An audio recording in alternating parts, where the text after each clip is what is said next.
এখান থেকে আমাদের ত্বরণের মান এটা বের করতে হবে। ত্বরণের মান এটা আমাদের এখান থেকে বের করতে হবে, এর মান। কিভাবে বের করতে পারি?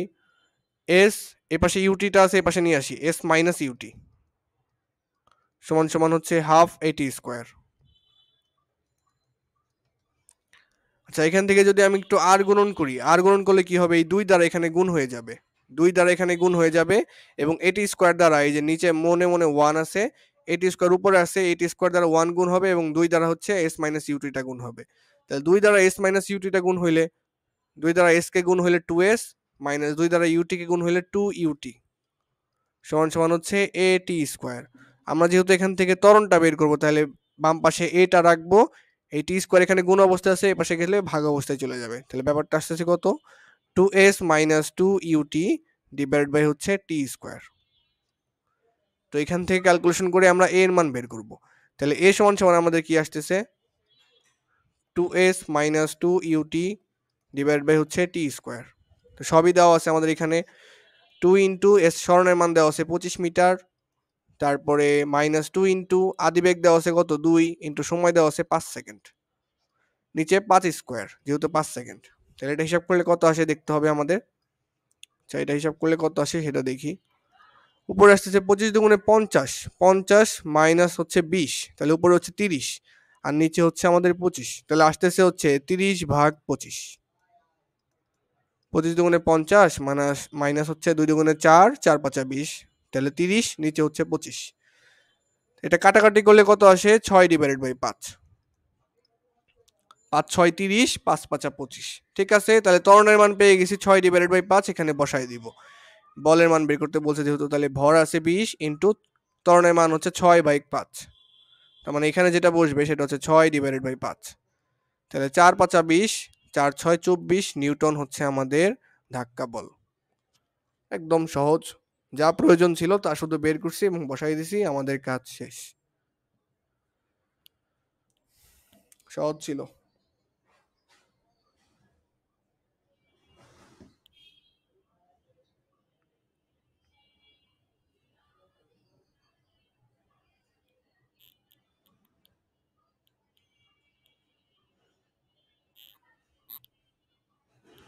আজকে আমাদের বুটেক্সের রেজাল্ট দিছে, মানে আমার জুনিয়র ব্যাচ যারা পরীক্ষা দিছিল তাদের রেজাল্ট দিছে, যারা চান্স পাইছে দেখলাম আর কি। তো আমাদের বুটেক্সে হচ্ছে 600 সিট, 600 সিটস আছে, মানে 600 জন ভর্তি হইতে পারবে এখানে। এবার পরীক্ষা দিছে 12,800 জন, খুবই কম মনে হচ্ছে না? 12,800 জন পরীক্ষা দিছে। 12,800 জন পরীক্ষা দিছে, কারণটা হচ্ছে 12,800, কারণ এখানে ফর্ম তোলার জন্য কি লাগে জানো? এখানে ফর্ম তোলার জন্য এখানে তোমার প্রথমত জিপিএ 5 লাগবে, তারপরে ফিজিক্স, কেমিস্ট্রি, ম্যাথ এগুলাতে 95 করে নাম্বার লাগবে। তো এগুলো তো সবার নাই, সবার তো A+ আছে, কিন্তু ফিজিক্স কেমিস্ট্রি ম্যাথে 95 করে নাম্বার তো সবার নাই। তো এখানে ফর্ম তুলবে কিভাবে? এর জন্যই তো 12,800 জন পরীক্ষা দিতে পারে মাত্র। পুরো বাংলাদেশে যারা হাইয়েস্ট নাম্বার ফিজিক্স কেমিস্ট্রি ম্যাথে, তারাই এখানে ফর্ম তুলতে পারবে, তাছাড়া কেউ ফর্ম তুলতে পারবে না। আর বুয়েটে ফর্ম তুলতে লাগে হচ্ছে, এবার লাগছে 92%, মানে 92 করে লাগছে, আর বুটেক্সে লাগছে 95 করে। বুয়েটে পরীক্ষা দিতে পারছে এবার 21,500 জন, 21,500 না, ভুল বললাম, 24,000 জন পরীক্ষা দিতে পারছে, 24,000 জন পরীক্ষা দিতে পারছে। আর আমাদের বুটেক্সে পরীক্ষা দিতে পারছে এবার 12,800 জন। আর অন্যদিকে ঢাবিতে পরীক্ষা দিতে পারে প্রায় 1.5 লাখ, ঢাবিতে 1.5 লাখ। তো ঢাবিতে আমার পজিশন ছিল মনে হয় 3,000-এর মতো, ম্যাথমেটিক্স আসছিল ঢাবিতে। আর বুটেক্সে পজিশন আসছিল মনে হয় 800 এরকম।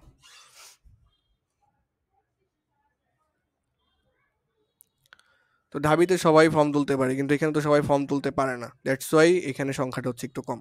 তোমাদের একটু ধারণা দিলাম, তো জেনে রাখো। তার মানে ফিজিক্স কেমিস্ট্রি ম্যাথ ভালো পারতে হবে ইঞ্জিনিয়ারিং পড়তে চাইলে ফিজিক্স কেমিস্ট্রি ম্যাথে ভালো হওয়া লাগবে। পদার্থ, রসায়ন এবং ম্যাথ। ম্যাথ বলতে এখানে হায়ার ম্যাথ বুঝাইতেছি, জেনারেল ম্যাথ না। জেনারেল ম্যাথে মোটামুটি এসএসসিতে ভালো করলেই হবে। তাহলে ফিজিক্স কেমিস্ট্রি ম্যাথে আমাদের ভালো হওয়া লাগবে ইঞ্জিনিয়ারিং পড়ার জন্য। আর মেডিকেল পড়ার জন্য ফিজিক্সে মোটামুটি মুখস্থ জিনিসগুলো ভালো হওয়া লাগবে, কেমিস্ট্রি মোটামুটি মুখস্থগুলো এবং বায়োলজি ভালো পড়তে হবে। তাহলে মোটামুটি ওভারঅল একটু ধারণা পাইছো। সামনে আস্তে আস্তে ধারণা দিব তোমাদের। তাহলে ফিজিক্স কেমিস্ট্রি ম্যাথে যদি বলো যে ভাইয়া ভালো করবো কিভাবে, এই যে এসএসসি লেভেল থেকে গোড়া থেকে পড়ো, গোড়া থেকে শক্ত করতেছো না, এই যেভাবে পড়াইতেছি এইভাবে যদি গোড়া থেকে বুঝতে পারো, ফিল করতে পারো যে এই জিনিসটা এই কারণে হয়, অনুভব করতে পারো, দেন ইন্টারটাও একটু সহজ লাগবে। ইন্টারে অনেক জিনিস আছে যদিও, তারপরে একটু হলেও সহজ লাগবে, প্লাস তখন তুমি মজা পাবা। আর যখন একবার মজা পেয়ে যাবা তখন আর কেউ ঠেকাইতে পারবে না, তখন আর কেউ ঠেকাইতে পারবে না, তখন ভালো করতে পারবা। তুমি যেখানেই থাকো, যে চিপাতেই থাকো, বড় হইতে পারবা। আচ্ছা, ঠিক আছে, আমরা পরবর্তী ম্যাথ এটা বাড়ি কাজ দেওয়ার কথা, বাট এটা আমি করাই দিচ্ছি। বাড়ি কাজ, এত বাড়ি কাজ দেওয়া ঠিক হবে না, এটা আমি করাই দিচ্ছি। দেখো ক নাম্বারটা বলছে, আচ্ছা প্রশ্নটাকে তুলে ফেলো, না হলে পরে আবার সময় পাবো না। 1 মিনিটের মধ্যে ধূপধাপ তুলে ফেলো, শর্টকাটে তুলে ফেলো। তোমার তোলা শেষ, আমি বুঝতে পারছি, তুমি মনে হয় স্ক্রিনশট নিছো না?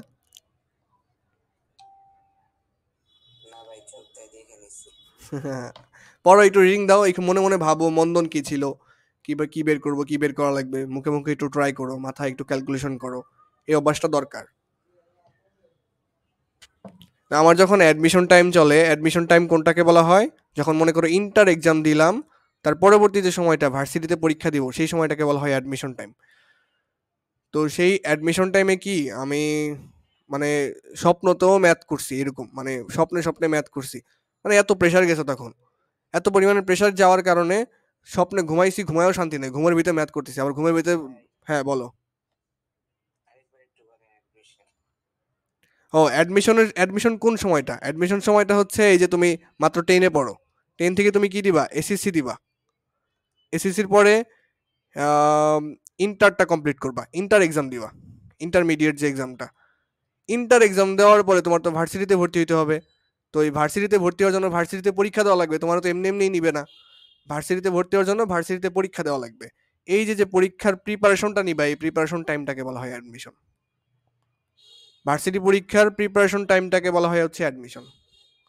ভার্সিটি পরীক্ষার প্রিপারেশন টাইমটাকে বলা হয় অ্যাডমিশন। তো অ্যাডমিশন ফেজটা হচ্ছে লাইফের অন্যতম কঠিন সময়, কারণ এই সময়ে তোমার লাইফ নির্ধারণ হবে।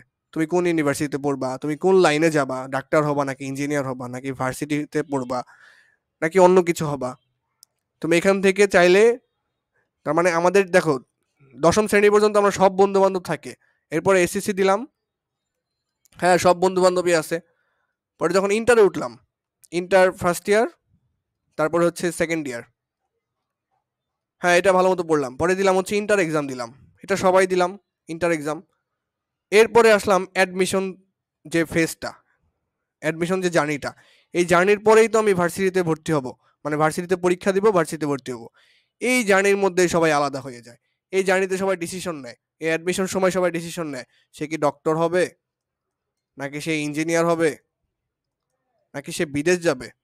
অনেকে এই যে অ্যাব্রোড যাওয়ার ট্রাই করে, অ্যাব্রোড মানে বিদেশে যাবে, অনেকে আইএলস করে অ্যাব্রোড যাওয়ার জন্য, সবাই অনেকে আইএলস করে, IELTS মানে আইএলটিএস বলে অনেকে, অনেকে আইএলস করে অ্যাব্রোডে যাওয়ার জন্য, অনেকে ডাক্তার হওয়ার ট্রাই করে, অনেকে ইঞ্জিনিয়ার, অনেকে স্বপ্ন দেখে ভার্সিটিতে পড়বে। দেখো এই ডাক্তার ইঞ্জিনিয়ার এগুলো কিন্তু এক ক্যাটাগরির ভার্সিটি, বাট ভার্সিটি জিনিসটা একটু আলাদা। ভার্সিটিতে আমরা কি কি পড়ি, যেমন ফিজিক্স কেমিস্ট্রি ম্যাথ পড়ি, এগুলো পড়ি। ডাক্তাররা কি করে, এমবিবিএস পড়ে। আর ইঞ্জিনিয়ারিং এ হচ্ছে ইঞ্জিনিয়ারিং ডিগ্রি, ইঞ্জিনিয়ারিং সার্টিফিকেট, যেটা নামের আগে ইঞ্জিনিয়ার বসায় আর কি, এরকম। আর সাধারণ যে ভার্সিটি, সেগুলোতে পদার্থবিজ্ঞান কেমিস্ট্রি এগুলো পড়ায়, যেমন আমাদের ভাওয়াল একটা সাধারণ ভার্সিটি, ঢাকা বিশ্ববিদ্যালয় ইঞ্জিনিয়ারিং ডিগ্রিও আছে, আবার ভার্সিটিও আছে, কিন্তু তফাৎ আছে অনেক, এগুলো তফাৎগুলো তোমরা পরে বুঝতে পারবা। তাহলে এই অ্যাডমিশন সময় এসে আমি দেখলাম যে আমার বন্ধু বান্ধবের মধ্যে দুই একজন ছাড়া আর কেউ নাই। দুই একজন কি, কেউই, আমি আমি আমার আমার সাথে আমার মানে ভার্সিটিতে এই যে পাবলিকে পরীক্ষা দিয়ে পড়ার মতো, আমি আমার ফ্রেন্ড সার্কেলের একজনকেও পাইলাম না, এখান থেকে সবাই ডিসিশন নিচ্ছে, কেউ বিদেশে যাবে, কেউ মনে করো যে দোকান দিবে, ব্যবসা করবে, লাইফ এখান থেকে চেঞ্জ। তাহলে এই পর্যন্ত যে এই যে তুমি পড়াশোনা করলা 1 থেকে 10, এই পড়াশোনার নির্ধারণটা এই টাইমে চলে, যে এই পড়াশোনা করে তুমি কি আসলেই কিছু করতে পারবা নাকি পারবা না, ওই সময়টা নির্ধারণ করে দেয়। তার মানে এই সময়টা লাইফের সবচেয়ে বড় টার্নিং পয়েন্টের টাইম। তো এই টার্নিং পয়েন্টে টিকে থাকার জন্য তোমাকে 10 ভালো মতো গোড়া শক্ত করতে হবে। 10 গোড়া শক্ত করলে তুমি এসএসসিতে ভালো করবা।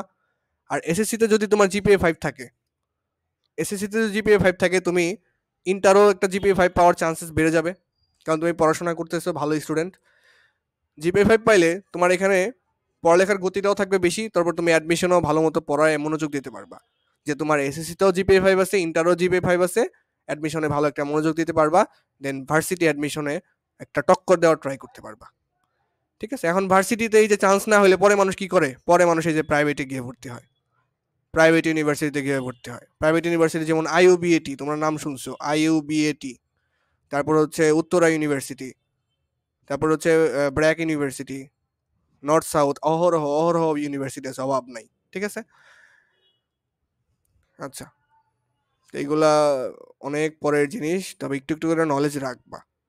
তোমরা তো এখন বড় হইছো, একটু একটু করে নলেজ রাখবা। ওই যে কেউ ফার্মাসি নিয়ে পড়ে ফার্মাসিস্ট হয়, ওই লাইফের ডিসিশনটাই হচ্ছে তখন যে তোমার গোলটা তখন কি হবে, তোমার গোলটা তখন কি হবে। যেমন আমি এখন ইঞ্জিনিয়ারিং দিকে আছি, অনেকে মেডিকেলের দিকে আছে, অনেকে ভার্সিটি থেকে পড়তেছে, গবেষণা করবে। আমাদের এখানেও গবেষণার সেক্টর আছে। তারপর অনেকে কি বলে, আরো কি কি লাইন আছে, মানে অ্যাডমিশন টাইম থেকে তুমি চাইলে সব কিছুতে যাইতে পারো, মুসি থেকে শুরু করে একদম হায়ার লেভেল পর্যন্ত। তুমি কোন দিকে যেতে চাও ওই ডিসিশনটা তখন তুমি নিতে পারবা, তোমার ক্যাপাবিলিটি অনুযায়ী ডিসিশনটা তুমি নিবা। আচ্ছা, যাই হোক, 1500 কেজি ভরের একটি বাস 90 কিলোমিটার/আওয়ার বেগে চলছিল। তাহলে একটা বাস ছিল, একটা বাস, এর ওজন হচ্ছে 1500 কেজি, তাহলে ভর দেওয়া আছে 1500 কেজি, 90 কিলোমিটার/আওয়ার বেগে চলছিল, মানে বলে নাই কিন্তু স্থির ছিল, তাহলে 90 কিলোমিটার/আওয়ার বেগে চলতেছিল, তার মানে আদিবেগ 90 কিলোমিটার/আওয়ার। তাহলে এখানে আদিবেগ দেওয়া আছে 90 কিলোমিটার/আওয়ার, কিলোমিটার/আওয়ার। এখন কথা হচ্ছে এই কিলোমিটার/আওয়ারকে তো আমি মিটার/সেকেন্ডে নিতে হবে, নাহলে অঙ্ক করতে পারবো না, কারণ এটা অন্য এককে আছে। আমরা যে এককে করি সেটা হচ্ছে মিটার, কেজি, সেকেন্ড, এই এককগুলাতে করি। তাহলে এখানে দেখো কিলোমিটারের জায়গায় কিলোমিটার আছে, সেকেন্ডের জায়গায় ঘন্টা আছে, এগুলোকে চেঞ্জ করা লাগবে। এটা শর্টকাট শিখাইছিলাম, 90কে 3.6 দ্বারা ভাগ করবা, তাহলে সেটা মিটার/সেকেন্ডে চলে যাবে। তাহলে 90কে 3.6 দ্বারা ভাগ করলে কত আসে দেখি।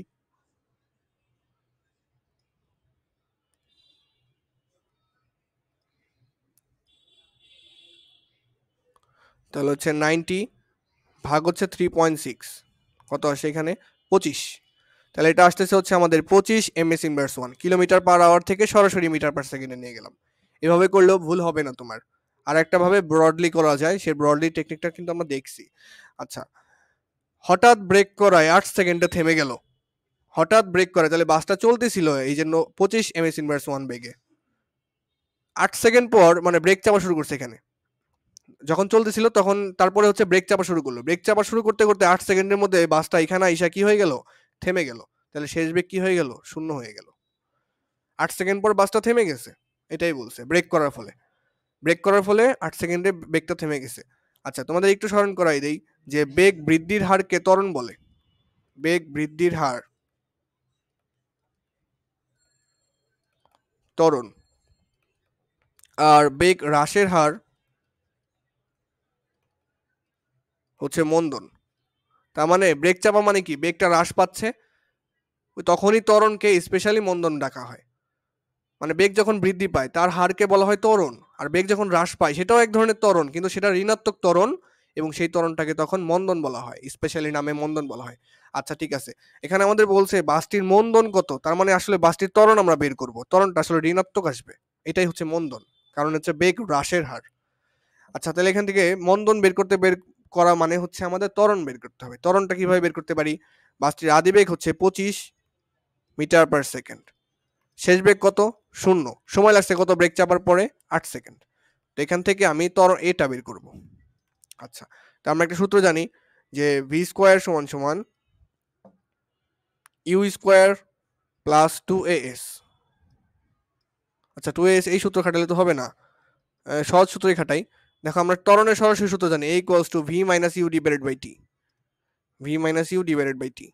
তাহলে ভি এর মান কত? 0, ইউ এর মান কত? 25, টি এর মান হচ্ছে 8 সেকেন্ড। তাহলে এখান থেকে আসতেছে -25/8, -25/8 করলে কত আসে দেখি ক্যালকুলেটরে? -25/8 -25 ডিভাইড বাই হচ্ছে 8। জি বলো।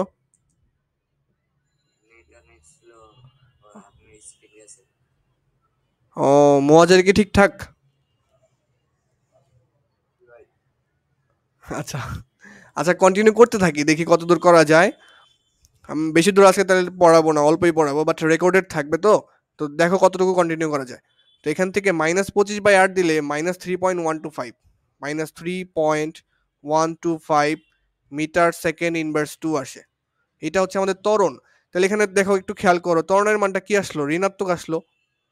তাহলে আমরা লিখবো কি জানো? ত্বরণ এ সমান সমান হচ্ছে -3.125। মাইনাস কেন আসলো? কারণ বেগটা হচ্ছে হ্রাস পাইছে, স্পিড হ্রাস পাইছে। ব্রেক করলে কি হয়? স্পিড আস্তে আস্তে হ্রাস পায়, হ্রাস পেয়ে থেমে গেছে। এখন কথা হচ্ছে, ত্বরণ যদি এত হয় তাহলে মন্দনটা কত? মন্দন যখন লিখবা তখন আর ঋণাত্মক দেওয়া লাগবে না, কারণ মন্দন বলতেই বোঝায় ঋণাত্মক। হ্যাঁ, ত্বরণ যখন লিখছি তখন কিন্তু আমরা এখানে মাইনাস চিহ্নটা দিছি। বাট যখন আমরা মন্দন শব্দটা লিখে ফেলবো বাংলায়, তখন আর এই মাইনাস চিহ্নটা দিব না, এখানে দিব 3.125 মিটার পার সেকেন্ড। কেন মাইনাস চিহ্নটা দিব না? কারণ মন্দন নিজেই বুঝায় যে এই জিনিসটা হচ্ছে বেগ হ্রাস পাচ্ছে, তখন তার মাইনাস দেওয়ার দরকার নেই। আর ত্বরণ, এই যে মাইনাস বোঝাচ্ছে হচ্ছে বেগটা হ্রাস পাচ্ছে, তার মানে ঋণাত্মক ত্বরণকে বলা হয় মন্দন। ঋণাত্মক ত্বরণকে মন্দন বলে, এটা সংজ্ঞাটা আমরা শিখছি গতি অধ্যায়ে।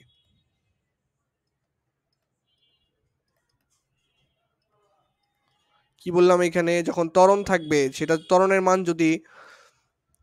মান যদি ঋণাত্মক হয়, যে এখানে খেয়াল করো, ত্বরণের মানটা কত? নেগেটিভ আসছে, মাইনাস আসছে। ত্বরণের মান ঋণাত্মক মানে হচ্ছে বেগ হ্রাস পাচ্ছে, আর বেগ হ্রাস পাইলে সেই ত্বরণকে স্পেশালি বলা হয় মন্দন। ত্বরণকে স্পেশালি মন্দন নামে ডাকা হয়। মন্দন যখন লিখবো তখন আর মাইনাস চিহ্ন দেওয়ার দরকার নাই, কারণ কারণ মন্দন নিজেই বোঝাচ্ছে যে বেগটা হ্রাস পাচ্ছে।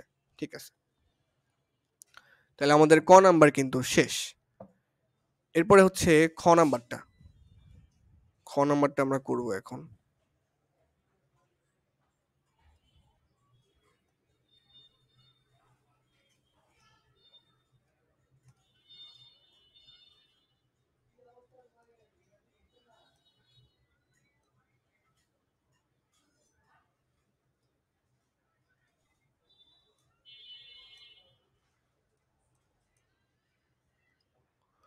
আচ্ছা, এখন আমরা যেটা করব সেটা হচ্ছে খ নাম্বারটা।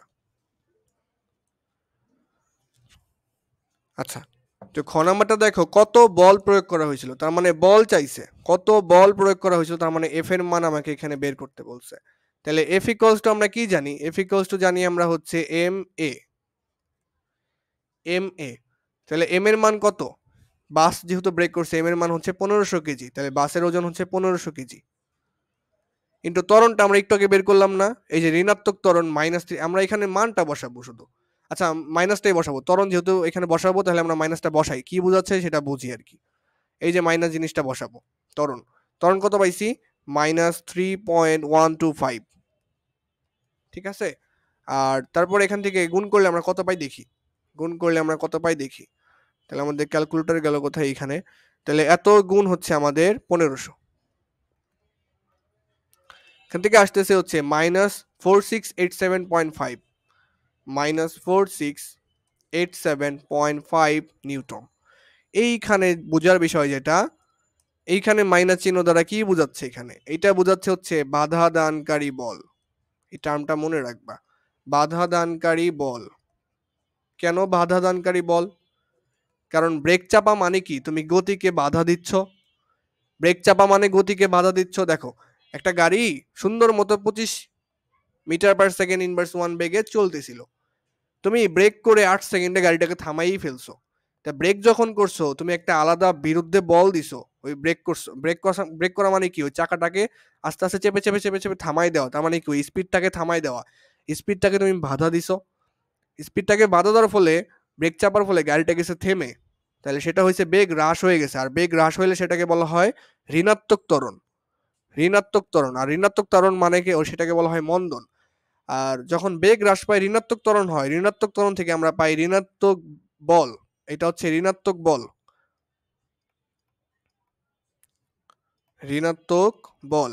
ঋণাত্মক বল বলতে বোঝা হচ্ছে বাধা দানকারী বল। তার মানে ওই ব্রেক দিয়ে তুমি স্পিডকে বাধা দিছো। এর আগে যতগুলো অঙ্ক করছি আমরা বল দিয়ে ধাক্কা দিয়ে কি করছি, স্পিড বাড়াইছি, আর এখানে স্পিড আমরা কমাইছি। তো এর জন্য বলের মান আসছে নেগেটিভ, মানে বল আমি বাধা দেওয়ার জন্য দিছি। এর জন্য এর নাম হচ্ছে বাধা দানকারী বল। কারণ এটা স্পিডটাকে কি করছে, আস্তে আস্তে কমাইছে, ব্রেক করছে। এটাই বুঝাইছে এখানে। সমস্যা নাই, এই জিনিসগুলো আমরা আরো শিখবো সামনে। বাধা দানকারী বল নিয়ে অনেক কাহিনী আছে সামনে, সেগুলো দেখবো, আস্তে আস্তে মনে পড়বে, সমস্যা নেই। আচ্ছা, এরপরে হচ্ছে আমাদের গ নাম্বার যেটা, আমাদের গ নাম্বারটা বলছে কি থামার পূর্বে বাসটি কত দূরে গিয়েছিল। বাসটি থামার পূর্বে কত দূরে গিয়েছিল, তার মানে বিষয়টা কি হইলো, আদিবেগ ছিল সুন্দর মতো 25 m/s 1।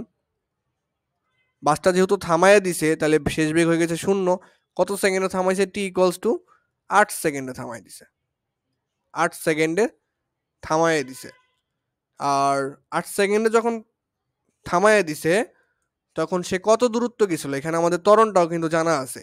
এ সমান সমান কত, এ সমান সমান হচ্ছে -3.125 মিটার সেকেন্ড ইনভার্স 2। তাহলে এটা হচ্ছে আমাদের ঋণাত্মক ত্বরণ, মানে বেগ হ্রাস পাইছে। তাহলে কত দূরত্ব গেছিল সেটা কিভাবে বের করব আমরা, সেটা বের করব হচ্ছে s = সরণ বের করব যে বাসটি থামার পূর্বে কত দূরে গেছিল। 8 সেকেন্ড চলার পরে বাসটি থেমে গেছে। তাহলে s = ut plus half at square, ut plus half at square. ঠিক আছে, তো এখান থেকে সবগুলা মান বসাই দিয়ে ক্যালকুলেশন করব, হয়ে যাবে। তো আমি যদি মান বসাই দিই, ইউর মান কত ছিল 25, টির মান কত ছিল 8 সেকেন্ড, তারপরে মাঝখানে প্লাস ছিল, পরে হচ্ছে হাফ ইন্টু ত্বরণের মান, ত্বরণের মান কত -3.125 ইন্টু টি এর মান টি এর মান হচ্ছে 8। এটা বসায় ক্যালকুলেশন করবে, হয়ে যাবে। এখানে মাইনাসটা কিন্তু ক্যালকুলেশনে আনতে হবে, এই প্লাসে মাইনাসে মাঝখানে মাইনাস চিহ্ন আসবে। ঠিক আছে, আচ্ছা। তো আমি এটা যদি একটু করি, এখানে এটা তো করার কোনো জায়গা দেখতেছি না, তাও ট্রাই করতেছি, ওয়েট করো।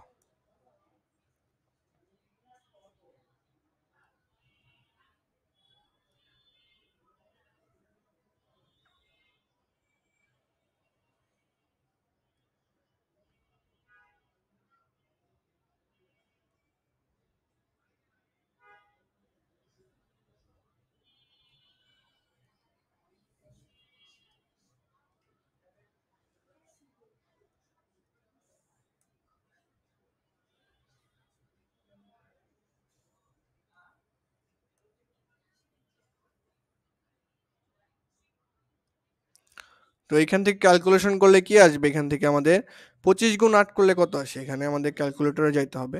ও 8 × 25 কত, 4 × 25 100, 8 × 25 হচ্ছে 200। 200।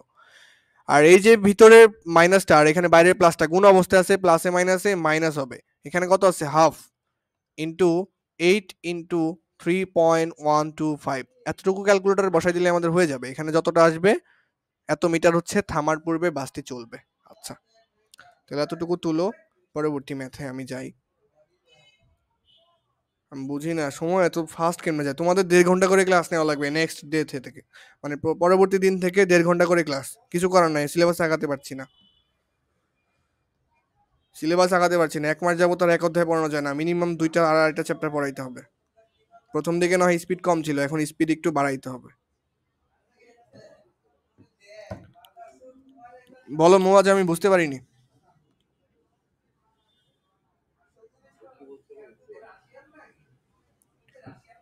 উত্তর কত আসছে বের করছো?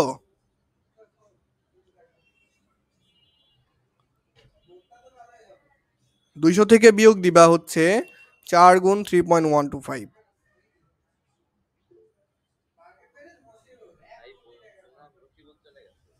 ও চলে যাক, সমস্যা নেই, কারণ আমাদের রেকর্ডিং থাকবে, তো পরবর্তীতে করতে পারবে। প্লাস তুমিও যে অংশটা ভুলে যাবা সেই অংশটা ভিডিও টান দিয়ে দেখে নিবা, এটা নিজ গর্জে দেখা লাগবে।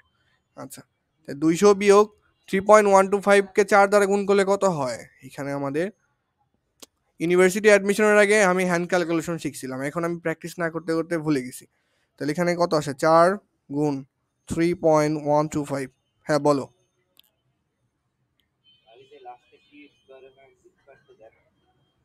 ও আচ্ছা, টি স্কোয়ার মানে স্কোয়ার দিই নেই, সাবাস, স্কোয়ার দিই নেই। 80 স্কোয়ার না, এখানে স্কোয়ার হবে, 80 স্কোয়ার হবে, তাহলে 80 স্কোয়ার,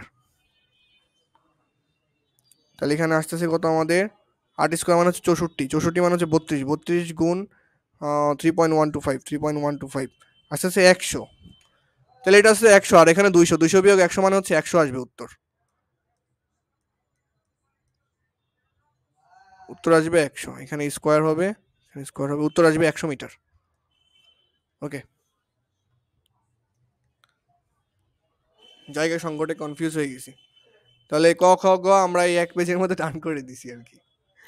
জানো আমাদের এই যে বুটেক্সে যে লেখার মানে এক্সাম যে হইলো, যখন পরীক্ষা দিলাম চান্স পাওয়ার জন্য, তখন আমাদের এই যে এক পেজের ভিতরে না এইভাবেই চাপাই চাপাই চাপাই চাপাই লেখা লাগতো, জায়গা কম উত্তর বড়, প্রশ্ন বড়, প্রশ্নের উত্তর অনেক বড়, জায়গা অনেক কম দেয়, ইচ্ছা করে জায়গা কম দেয়, যাতে এই যে যে এই লাইনগুলো আছে না, এই যে কি বলবো তোমাদের, এই যে দেওয়া আছে যেগুলো আমি লিখছি এখানে, এগুলো উঠানোর তো টাইমই নাই, প্লাস এই সূত্রটা খালি লিখতাম, সূত্র লিখে মান মনে মনে বসায়া ক্যালকুলেটরে বসায় ডাইরেক্ট উত্তর এখানে লিখে দিতাম, জায়গা হইতো না,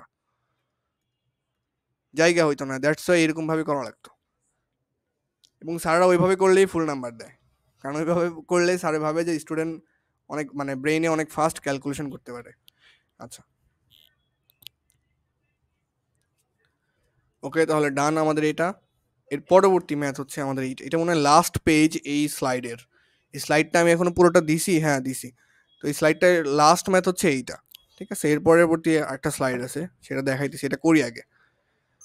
তাহলে একটি 2 কেজি ভরের বস্তুকে বল প্রয়োগ করা হলো, আবার একই কাহিনী, একটা 2 কেজি ভরের বস্তু, ওজন হচ্ছে 2 কেজি, একে বল প্রয়োগ করা হয়েছে, এফ বল প্রয়োগ করা হয়েছে, বস্তুটি প্রথম সেকেন্ডে অতিক্রান্ত দূরত্ব 1 মিটার, তাহলে 1 সেকেন্ড গেল, 1 সেকেন্ড গেল, বস্তুটিও কত দূরত্ব অতিক্রম করলো, সেটা হচ্ছে 1 মিটার, 1 সেকেন্ডে বস্তুটি 1 মিটার দূরত্ব অতিক্রম করলো,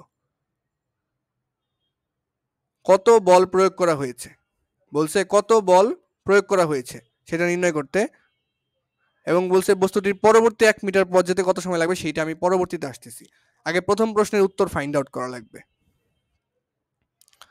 প্রথম প্রশ্নটা আমি মার্ক করতেছি তোমাদের, এই যে প্রথম প্রশ্নটা হচ্ছে এইটা, কত বল প্রয়োগ করা হয়েছে, আমাদের কিছুই তো দেওয়া নাই, তাহলে এফ সমান সমান যদি বের করতে যাই আমাদের কি লাগবে, এম লাগবে, এ লাগবে, এখানে এম সমান সমান কত দেওয়া আছে, 2 কেজি দেওয়া আছে, এম সমান সমান দেওয়া আছে 2 কেজি,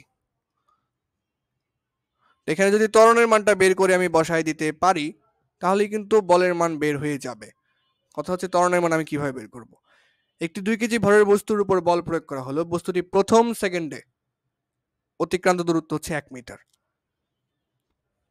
চিন্তা করো তো, এটা চিন্তা করতে থাকো, প্রথম সেকেন্ডে অতিক্রান্ত দূরত্ব হচ্ছে 1 মিটার, তাহলে কত বল প্রয়োগ করা হয়েছে,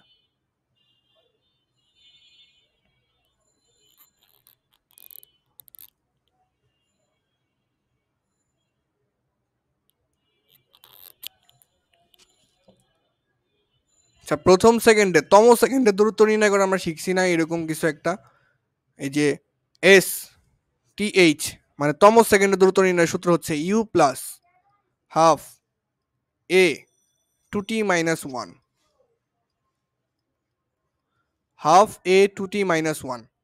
আচ্ছা, তো এখানে আদিবেগটা শূন্য ধরে নিতে হবে মনে হচ্ছে আমাদের, যেহেতু আদিবেগের মান আমাদের কাছে নেই, আর ম্যাথে আর কোনো ক্লু নাই আদিবেগ বের করার মতো, তো একটি 2 কেজি ভরের বস্তুকে বল প্রয়োগ করা হলো, তার মানে এটাকে স্থির কল্পনা করে নিতে হবে, এই যে কিছু কিছু ম্যাথে আদিবেগটা বলে দেয় না, আবার আদিবেগ অনেক সময় বলে দেয়, তা আদিবেগ এখানে বলে দেওয়া নেই, আদিবেগ এখানে উজ্জ, উজ্জ মানে হচ্ছে বুঝে নিতে হবে, ইউ সমান সমান 0 ধরে নিতে হবে আমাদের, যে আদিবেগ শূন্য ছিল, তাহলে আমরা তম সেকেন্ডের দূরত্বটা নির্ণয় করতে পারবো, সরি তম সেকেন্ডের দূরত্বটা দিয়ে ত্বরণ নির্ণয় করতে পারবো, এই যে ত্বরণ নির্ণয় করাটা আমাদের দরকার, ত্বরণ নির্ণয় করতে পারবো, তাহলে প্রথম সেকেন্ডে এস টি এইচ মানে হচ্ছে এস ওয়ান, মানে এস প্রথম সেকেন্ডে, ইউ তো শূন্য, তাহলে এতটুকু বাদ শূন্য রইল কি, তাহলে half a two t minus one. আচ্ছা, এখান থেকে আমাদের এস ওয়ান মানে হচ্ছে প্রথম সেকেন্ডে কত দূরত্ব গেছে, 1 মিটার পথ গেছে, সরি ভুল জায়গায় মার্ক করছি, প্রথম সেকেন্ডে হচ্ছে 1 মিটার দূরত্ব অতিক্রম করছে, তাহলে হচ্ছে 1 বসবে এখানে দূরত্ব, এখান থেকে হাফ, এর মান তো জানি না, প্রথম সেকেন্ডে যেহেতু, তাহলে টি এর মান বসবে 1, তাহলে 2 ইন্টু 1 মাইনাস 1, তাহলে এখান থেকে আসতেছে হচ্ছে 1 equals to half A 2 minus 1, তাহলে এখান থেকে 2 মাইনাস 1 মানে হচ্ছে 1, এরকম আসতেছে 1 সমান সমান হাফ অফ এ। এখান থেকে এ সমান সমান বলা যায় 2 কে পাশে পাঠাই দাও, হাফটাই পাশে গুণ অবস্থা আছে, ওপাশে গেলে ভাগ অবস্থায় চলে যাবে, তাহলে উল্টায় যাবে, 2 আসবে। 2 metre per second, metre per second square, metre per second square, এটা হচ্ছে ত্বরণের মান পাইছি। তাহলে ত্বরণের মান যেহেতু পাইছি, ত্বরণের মান এখানে আমি বসায়া দিই, তাহলে তো কাজ শেষ। 2 দুগুণে হচ্ছে 4 নিউটন, তাহলে 4 নিউটন বল প্রয়োগ করা হয়েছিল।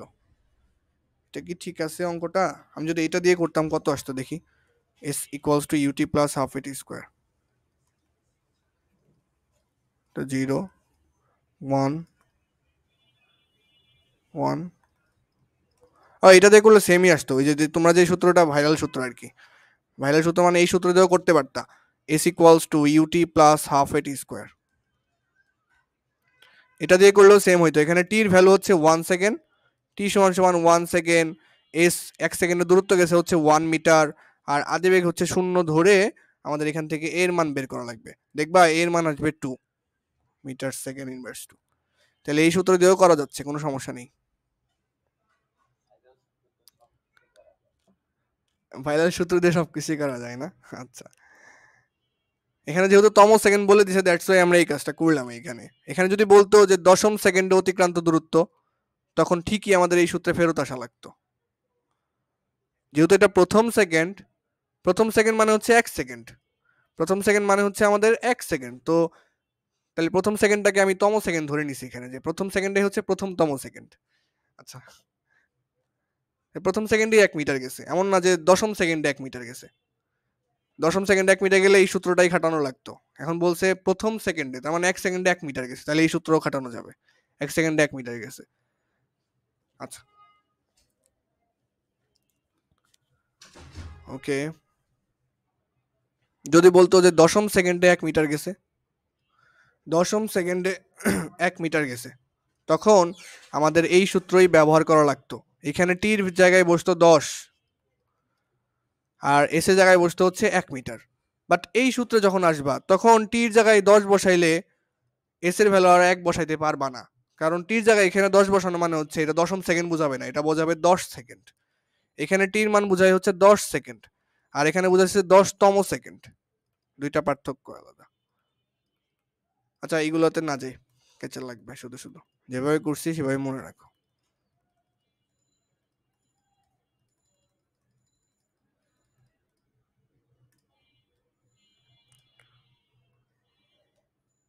তাই আদিবেগটা আমাদের শূন্য ধরে নেওয়া লাগছে, দ্যাটস ওয়াই হচ্ছে এখানে এই জায়গায় পেইনটা। আচ্ছা, পরবর্তী যে প্রশ্নটা করছে, বস্তুটি পরবর্তী 1 মিটার পথ যেতে কত সময় লাগবে, বস্তুটির পরবর্তী 1 মিটার পথ যেতে কত সময় লাগবে সেটা আমাদের বলছে। পরবর্তী 1 মিটার পথ যেতে কত সময় লাগবে, তার মানে বস্তুটা এইখানে আছে, এইখানে আছে বস্তুটা, এখন আরো 1 মিটার পথ যাবে, আরো 1 মিটার পথ যাবে, এবং কত সময় লাগবে সেইটা আমাদের বের করতে বলছে। তো এটা আমরা কিভাবে বের করতে পারি, এইটা আমরা কিভাবে বের করতে পারি, তাহলে এখানে আমাদের সরণটা হচ্ছে নতুন অঙ্কে, নতুন অঙ্কটা,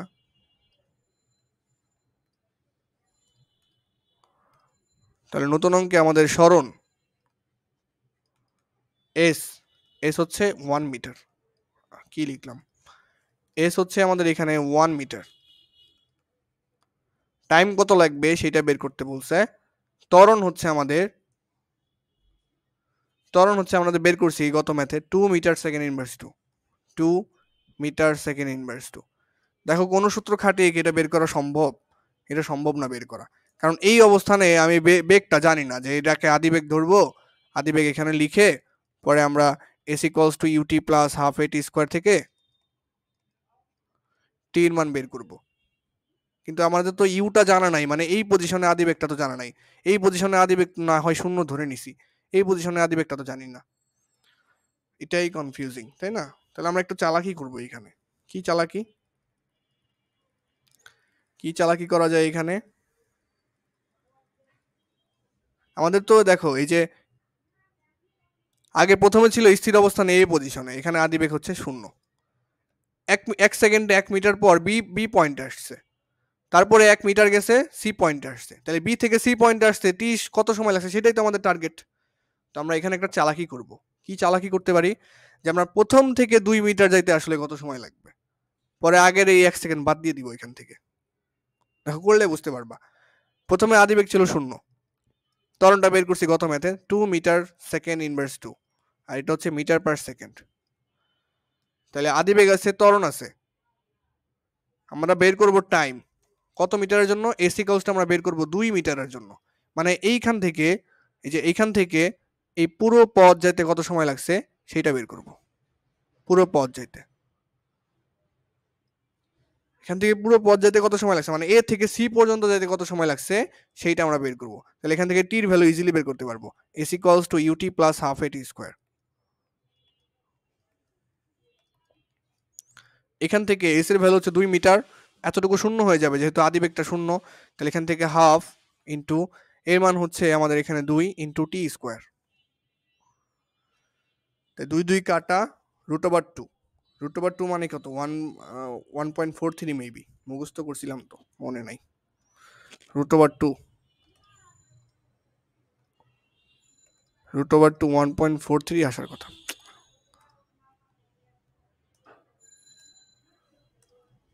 আচ্ছা 1.41 আসছে বা 1.42, তাহলে টাইম আসতেছে হচ্ছে 1.42।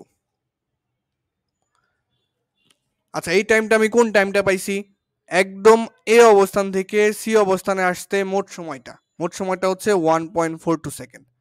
প্রথম 1 সেকেন্ডে গেছে 1 মিটার, প্রথম 1 সেকেন্ডে এইখানে প্রথম 1 সেকেন্ডে গেছে 1 মিটার, পরবর্তী 1 মিটার যেতে তাহলে কত সময় লাগলো, পুরোটা যাইতে আমার সময় লাগছে হচ্ছে 1.42। এ থেকে বি পর্যন্ত আসতে তোমাদের মার্ক করে দিচ্ছি। দেখো এই গোলাপি অংশটা আসতে আমার সময় লাগছে 1 সেকেন্ড, আর যদি বলি যে এই হলুদ অংশটা, এই হলুদ পুরো অংশটা আমার আসতে সময় লাগছে হচ্ছে 1.42 সেকেন্ড। তাহলে প্রথম 1 সেকেন্ড বাদ দিলেই তো এই সেকেন্ডটা পেয়ে যাবো, যে এই এতটুকুতে কত সময়। তাহলে এতটুকুতে কত সময় সেটা বের করার জন্য কি করতে হবে, প্রথম 1 সেকেন্ড বাদ দিতে হবে। কি করতে পারি এই টাইমটা বের করার জন্য, এই টাইমটা বের করার জন্য করতে পারি 1.42 মোট যাত্রাপথের সময়, মানে এ থেকে সিতে সময় আসতে সময় লাগছে যা, এ থেকে সিতে সময় লাগছে হচ্ছে 1.42। এখান থেকে যদি বাদ দিই এ থেকে বিতে আসতে সময়, এ থেকে বিতে আসতে সময় লাগছে হচ্ছে 1 সেকেন্ড, তাহলে এখান থেকে আসবে হচ্ছে বাকি যে সময়টা আসবে 0.42 সেকেন্ড। এই 0.42 সেকেন্ডটা হচ্ছে বি থেকে সিতে আসতে সময়, বি থেকে সিতে আসতে সময়। একটু চালাকি করলাম কারণ আমাদের এখানে আদিবেগটা জানা ছিল না, এখানে আদিবেগটা 0, তাহলে প্রথম থেকে ধরে পুরো সময়টার জন্য বের করছি, পুরো 2 মিটারের জন্য বের করছি, পরে 1 মিটারের সময় লাগছে যেহেতু 1 সেকেন্ড প্রথম এ বিতে, ওই 1 সেকেন্ডটা বাদ দিয়ে দিছি, পরে 0.42 সেকেন্ড আসছে, যেটা হচ্ছে বি থেকে সিতে যাইতে সময়, বি থেকে সিতে যাইতে সময়। আচ্ছা আশা করি বোঝা গেছে। আচ্ছা আমাদের মনে হয় 15 মিনিট আছে, অ্যালার্ম দিছে মেবি, বিশাল সময় আছে 16 মিনিট। তাহলে হচ্ছে এই স্লাইডটা আমাদের শেষ, এই স্লাইডটা আমি আপাতত সেভ করি।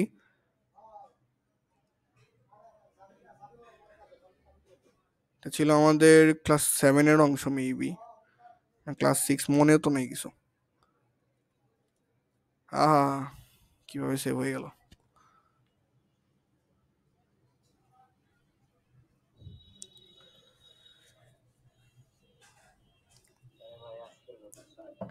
কেন এনার্জি শেষ, মাত্র 3টা অঙ্ক করছি আমি, 1.5 ঘন্টা করে, কালকে থেকে আমার সময় লাগবে, কিছু করার নাই। এই যে একটু আগে অফলাইনে পড়ায় আসছি বুঝছো, তোমাদের এক ব্যাচ সিনিয়র, ওরে পড়াইছি মোটামুটি 2 ঘন্টা 10 মিনিট। ওর মানে যতক্ষণ পড়ে ততক্ষণই চুপচাপ পড়ে। কারণ আছে, কারণটা কি জানো, পরীক্ষার প্যারায় আছে, পরীক্ষার প্যারায় আছে, পরীক্ষার প্যারা তোমাদের নাই যেহেতু এর জন্যই তোমরা ভাই মনে করতেছে যে ও চিল, বাট ও যে প্যারায় আছে ও ভাই আমার সারাদিন পড়ালে খুশিও এরকম। 3টা অঙ্ক করায় শেষ দিলে মান সমান থাকে, সেটা হচ্ছে ফোর্স ক্লাস 7 মেবি। ওকে দেখো আমি আর একটা নোট তোমাদের জন্য বানায় রেডি করে রাখছিলাম, ওপেন করে তোমার দেখাই। এটা হচ্ছে ক্লাস 8 এর অংশ। কি দাগ দিচ্ছি?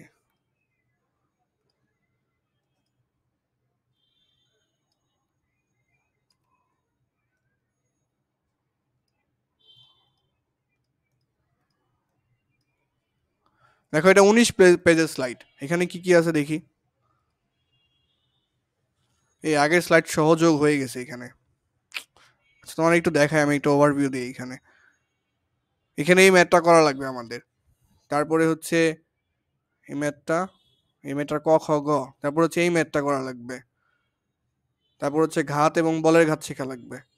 তারপর আবার ম্যাথ, আবার ম্যাথ, আবার ম্যাথ, আবারও ম্যাথ, আবারও ম্যাথ, আবারও ম্যাথ, এই যে আবারও ম্যাথ। সরি, এটা হচ্ছে নিউটনের তৃতীয় সূত্র।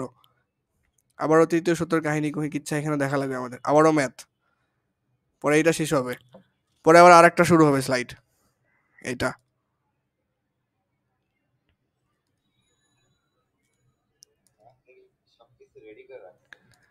আগামী 2 ক্লাসের জিনিস আমি রেডি করছি গত রাতে একটু ফ্রি ছিলাম। আগামী 2 ক্লাসের জিনিস আমার রেডি করা, কিন্তু 2 ক্লাসের পড়া দেখা যাবে পড়াইতে পড়াইতে 3 ক্লাস হয়ে গেছে। এরপরে ভরবেগের সংরক্ষণ সূত্র শিখবো, পরে আবারও ম্যাথ, পরে আবারও ম্যাথ, পরে আবারও ম্যাথ। আচ্ছা, এইটা ছোট ক্লাস ছিল, মানে এখানে অনেক কথাবার্তা বলতে হবে আমাকে। তো মোটামুটি 2 ক্লাসের পড়া আমি রেডি করে রাখছি, বাট 2 ক্লাস পড়াইতে পড়াইতে দেখবা যে 3 ক্লাস চলে গেছে। আমার টার্গেট অনুযায়ী আমি ফিল আপ করতে পারি না। এর কারণটা হচ্ছে ক্লাসে অনেকে লেট করে জয়েন দেয়, প্লাস নেটওয়ার্কের সমস্যা। আবার মনে করো যে আমরা অন্য টপিকে কথাবার্তা বলি, এটা খুবই স্বাভাবিক। এক সময় সবসময় যে টানা পড়া হবে এরকমটা কোনো গ্যারান্টি নাই। সেটা বাদ, আজকের স্লাইড আমি তোমাদের দিয়ে দিচ্ছি। আজকে এই পর্যন্তই তাহলে থাকুক। এখনো 13 মিনিট আছে, 13 মিনিট তোমাদের নষ্ট।